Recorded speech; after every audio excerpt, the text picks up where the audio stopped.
کہا ان کے نکلنے کے بعد تم روزے رکھو اور افطار نہ کرو اور تم نمازیں پڑھو، نماز سے باہر نہ آؤ اور ان کے آنے تک اس عبادت اور روزے کی حالت میں رہو، کیا یہ کر سکتے ہو؟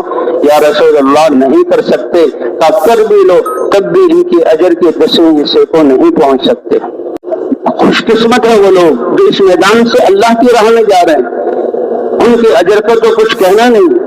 کہ صحابہ کرام سے پوچھا یا رسول اللہ ان کے اجر کو پہنچ سکتے ہیں؟ کہا ان کے نکلنے کے بعد تم روزے رکھو اور افطار نہ کرو اور تم نمازیں پڑھو، نماز سے باہر نہ آؤ اور ان کے آنے تک اس عبادت اور روزے کی حالت میں رہو، کیا یہ کر سکتے ہو؟ یا رسول اللہ نہیں کر سکتے۔ کہا کر بھی لو تب بھی ان کی اجر کے 10ویں حصے کو نہیں پہنچ سکتے۔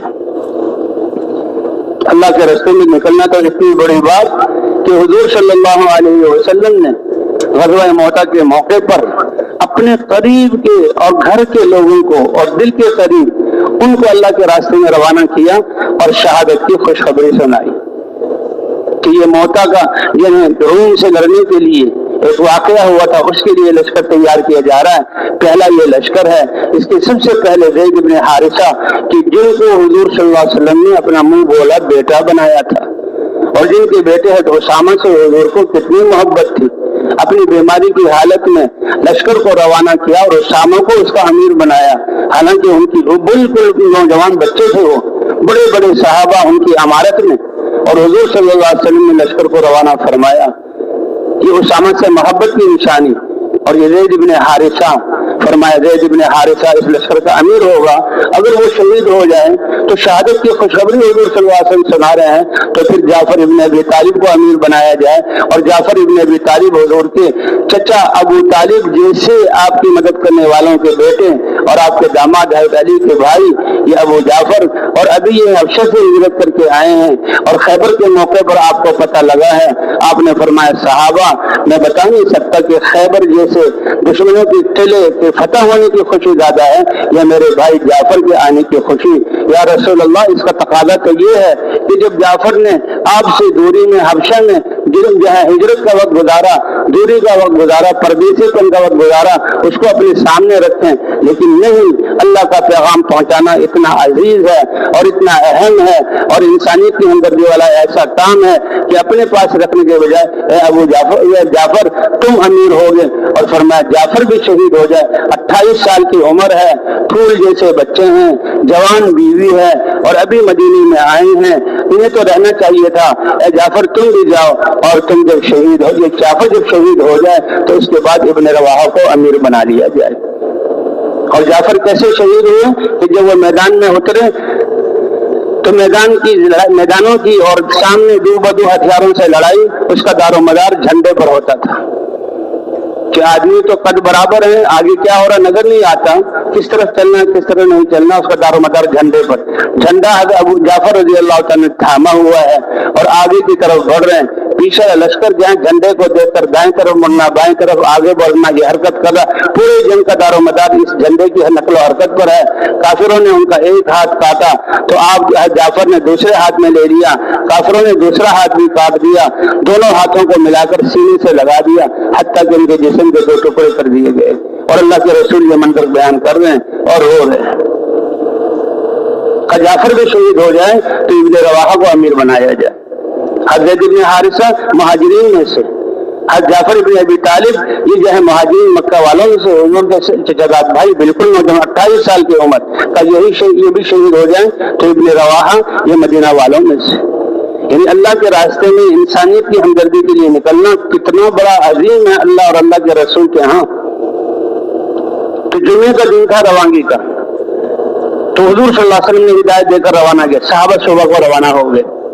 ابن رواحہ کو ایک اسرائیلی نے کہا تم تو جا رہے ہو اور نبی نے پیشن گوئی کی ہے، تم شہید ہو جاؤ گے تو نبی کی پیشن گوئی پوری ہوتی ہے، انہوں نے کہا ٹھیک ہے میں تو شہید ہو جاؤں گا، لیکن یہ خیال آیا کہ جمعے کا دن ہے اور یہ آخری جمعہ ہے میرا یہاں مدینہ منورہ میں، جمعے کی نماز بعد میں ہوگی، جماعت تو پہلے چلی گئی، اجازت لی اور مسجد نبوی میں آ کر بیٹھ گئے، سواری موجود ہے اور جمعے کی نماز ہوئی، حضور کا خطبہ، حضور نے جمعے کی نماز پڑھائی، اور جمعے کے بعد آپ نے جب چہرہ پھیرا تو ابن رواحہ سامنے، حضور پریشان ہو گئے، حیران ہو گئے، اے ابن رواحہ जमात तो चलेगी अल्लाह की राह में और तुम यहाँ पर आधा दिन गुजर गया, किस लिए रुके?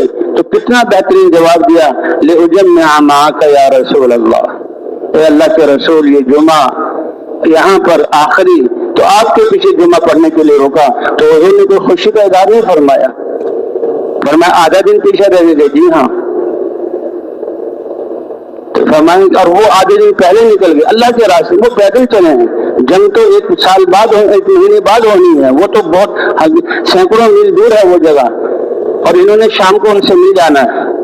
फरमाया इब्न रवाहा, ये तुम्हारे आमाल तुम्हें मिल गए और तुम्हारे साथियों ने आधे दिन का फासला तय किया, इस पर मजीद अल्लाह तुम्हें सारे खजानों का मालिक बनाए, सारी जमीन की खजानों का मालिक बना दे, और तुम अल्लाह की राह में उसको खर्च कर दो, और उस सवाब को भी मेरे पीछे नमाज पढ़ने मस्जिद नबी के जुमे को मिला लो, तो वो आधा दिन पहले जो तुम्हारी जमात गई है उसके सवाब को तुम पहुंच नहीं सकते।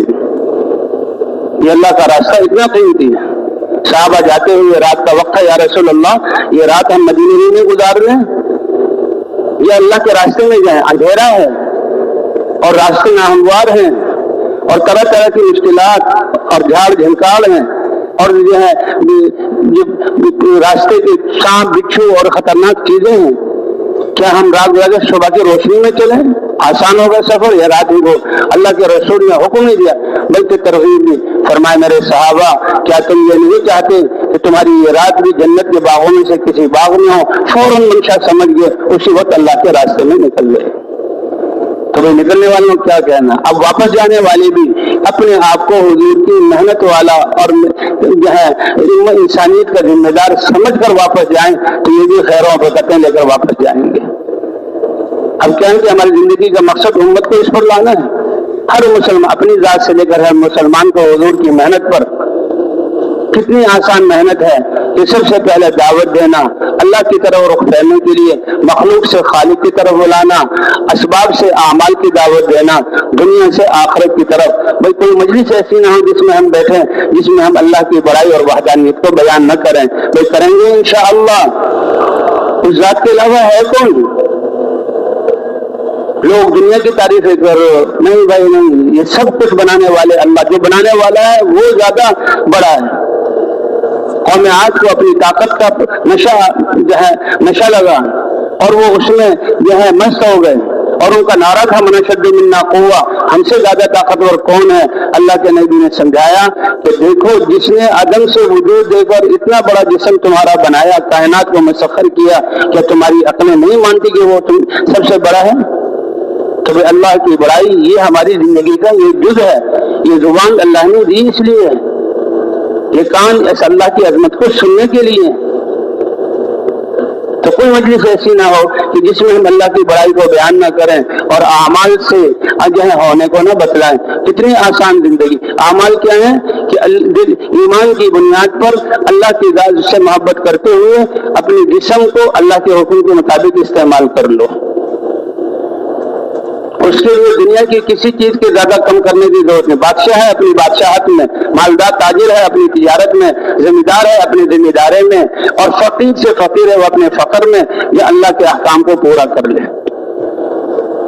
तो इसलिए मखलूक से खालिक की तरफ और असबाब और मादी नक्शों से आमाल की तरफ और दुनिया से आखिरत की तरफ, आखिरत के इतने तज़किरे हमारे सामने हो कि दुनिया से बेरग़बती होकर आखिरत की रग़बत हमारे दिल में पैदा हो जाए। तो वही करेंगे ना इसका एहतमाम इंशाअल्लाह। अल्लाह के रास्ते में निकलना कर जरूरी है अपने घर पर रहते हुए, इसलिए हर मुसलमान को दाई बनाना है और अल्लाह कामयाबी देंगे आमाल की वजह से। इसके लिए पहले फज़ाइल की तालीम, जैसे सुनते रहे बयानों में, फज़ाइल की तालीम मुक़द्दम है। अल्लाह ने भी अपने अहकाम बादशाहों की तरह कानून बनाकर और जो है कानून पूरा नहीं किया तो सजा देकर इस तरह नहीं, बल्कि अल्लाह ने अपने अहकाम, अपनी रजा की खुशखबरी और जन्नत की नेमतों की खुशखबरी इसके जो सामने रखे। वअदल्लाहु अल्लज़ीना आमनू व अमिलुस सालिहात वअदल्लाहु मुमिनीन वल मुमिनात, कि अल्लाह ने ईमान वाले मर्दों औरतों के साथ जन्नत का वादा किया है। जो ईमान की हालत में नेक अमाल करेगा फलनुहयिन्नहु हयातन तय्यिबा। तो भाई फज़ाइल की तालीम और फज़ाइल की तालीम के बाद मसाइल को उलमा से सीखना, इस फदाइल से शौक होगा और आमाल में जान आएगी और मुसलमान अपनी जिंदगी को अहकाम के मुताबिक। तो सबसे पहले उम्मत को, हर फर्द को, मर्दों औरतों को दावत पर डालना है, फिर फदाइल की तालीम के जरिए अल्लाह के अहकाम को सीखने सिखाने पर ये तालीम और ताल्लुम आम हो जाए।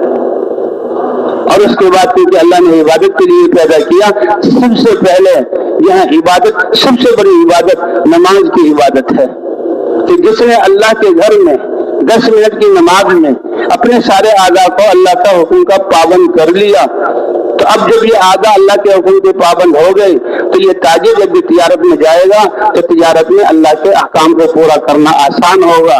ये जमींदार अब जमींदारे में आएगा, इसने मस्जिद का दिन और नमाज को अच्छा बना लिया, इस जमींदारे में अल्लाह इसके लिए दिन को चलना आसान कर देंगे। जब ये अपने दफ्तर में बैठेगा तो दफ्तर में जो अल्लाह के अहकाम वो आसान हो जाएंगे। इसलिए भाई इबादत को या नमाजों को सही बनाना और अल्लाह के ध्यान के साथ अल्लाह का जिक्र इतना किया जाए कि कभी भी इंसान का दिल गाफिल ना हो। अल्लाह मुझे देख रहे हैं, अल्लाह मेरी सुन रहे हैं और अल्लाह मेरे साथ हैं। ये ऐसा यकीन, क्योंकि ये कलमा खौफ और कलमा रजा है। ये ईमान हमारा, ये उम्मीद और खौफ के दरमियान है। डरना है तो अल्लाह से, उम्मीद है तो अल्लाह से। ये इतना बड़ा सरमाया इंसान के पास है कि जहां कहीं भी हो कभी इंसान घबराएगा नहीं और कभी नाफरमानी और ख्वाहिश पर नहीं चलेगा, शैतान की नहीं मानेगा और नफ्स की इत्तिबा नहीं करेगा। तो बेदावत में लगना, तालीम और ताल्लुम में और जिक्र और इबादत में और हुजूर सल्लल्लाहु अलैहि वसल्लम की सिफात को अपनाना। तवाज़ु हम में आ जाए, फरमा जो तवाज़ु इख्तियार करेगा अल्लाह जरूर उसे इज्जत देंगे, और जो अपने आप को बड़ा समझेगा, तकब्बुर करेगा, हुजूर सल्लल्लाहु अलैहि वसल्लम फरमाया अल्लाह की धन की कि उसको मैं दलील करके रहूंगा। और जो मयाना रवि इख्तियार करेगा अल्लाह उसको ग़िना अता फरमाएंगे। जो अल्लाह के दिए हुए थोड़े से रिज़्क़ पर राजी हो जाएगा, कनात करेगा, अल्लाह उसके थोड़े से आमाल पर राजी होकर उसको अपनी रज़ा अता करेंगे। जी हाँ, तो अल्लाह ताला की ये जो है ये फज़ाइल है, ये सुनाने हैं। तो हुजूर सल्लल्लाहु अलैहि वसल्लम अखलाक के साथ, हुजूर सल्लल्लाहु अलैहि वसल्लम के अखलाक के साथ, और फरमाया कि जो अल्लाह से मिलने को पसंद करेगा और उसके लिए तैयारी करेगा, अल्लाह भी उससे मिलने को पसंद फरमाएंगे। इसलिए हुजूर साहबा किराम ने पूछा, या रसूल अल्लाह सबसे अक्लमंद इंसान कौन है? और थोड़ी सी इस वक्त की मुद्दत में इस वक्त को सबसे ज्यादा काम में लाने वाला कौन है? कितना बेहतरीन सवाल है, कितना बड़ा सवाल है। सारी इंसानियत और उम्मत के लिए इसमें सबक है। अल्लाह के रसूल सबसे अक्लमंद लोगों में से कौन है? ये कसौटी दी अल्लाह के रसूल ने और ये बात को जाहिर कर दिया। हमारे यहाँ पता नहीं अक्लमंद होने के मेयार क्या क्या है। सबसे ज्यादा जानने वाले और बिना तो अल्लाह के रसूल और अल्लाह ने उनको इल्म दिया। सहाबा किराम पूछ रहे हैं सबसे ज्यादा अक्लमंद और थोड़े से वक्त को सबसे ज्यादा एहतियात से गुजारने वाला कौन है? हुजूर सल्लल्लाहु अलैहि वसल्लम ने फरमाया, जो मौत को सबसे ज्यादा याद करता हो। कि मौत के तज़किरे करो, ये अल्लाह से मुलाकात है, और जो अल्लाह से मुलाकात को पसंद करता है अल्लाह भी उसको उससे मुलाकात को पसंद करते हैं। पसंद कैसे करता है? कि उसकी तैयारी। यही अक्लमंदी की निशानी है कि मौत को सबसे ज्यादा याद करने वाला और मौत के बाद की हमेशा की जिंदगी अल्लाह की रज़ा और जन्नत लेने के लिए सबसे ज्यादा तैयारी करने वाला, सबसे ज्यादा तैयारी करने वाला। तो इसलिए भी हर मुसलमान को, हर मर्द औरत को हुजूर सल्लल्लाहु अलैहि वसल्लम की मेहनत के अमाल पर ये दावत देने पर लगाएं और तालीम और तालीम की फिजाओं को कायम करें। इस सबसे पहले बुनियादी तौर पर फज़ाइल की तालीम है और इबादत को, नमाज को ठीक करें। जब नमाज की इबादत ठीक हो गई तो हमारी पूरी जिंदगी इबादत है, तो बाकी इबादत भी अल्लाह अपनी कुदरत से ठीक कर देंगे। और हुजूर सल्लल्लाहु अलैहि वसल्लम वाले अखलाक के साथ, तो इस पर मेहनत पर खड़ा करने के लिए वापस जाने वाले इस मेहनत को जिंदगी का मकसद बनाकर जाएं। अपनी मस्जिदों में 5 नमाजें तकबीर औला के साथ, जमात के साथ अदा करने की कोशिश करें। और इस पर लाने के लिए भाई एक जमात और मुस्तकिल जो रोजाना फिक्र करे, जिसे मशवरा कहते हैं, उसका एहतमाम किया जाए। और हर मुसलमान तक कैसे पैगाम पहुंचे, हर मुसलमान को कैसे इस दीन की मेहनत पर खड़ा करें, और घरों में भी औरतों की जिम्मेदारी, वहां भी दीन की फिजाएं कायम हो जाए, उसके लिए मशवरा तकाज़ों को सोचना है। तो जाने वाले करेंगे ना इंशाअल्लाह। جب ہم نے اپنے آپ کو اس محنت والا سمجھ لیا تو اللہ کے ہاں ہماری قیمت بڑھ گئی اور ہماری زندگی کا تول جو ہے اسی کے مطابق ہوگا۔ روزانہ کا مشورہ ہے اور کم از کم 2.5 گھنٹے تو ہم دے دیں، یہ تو بسم اللہ ہے کہ اللہ کا پیغام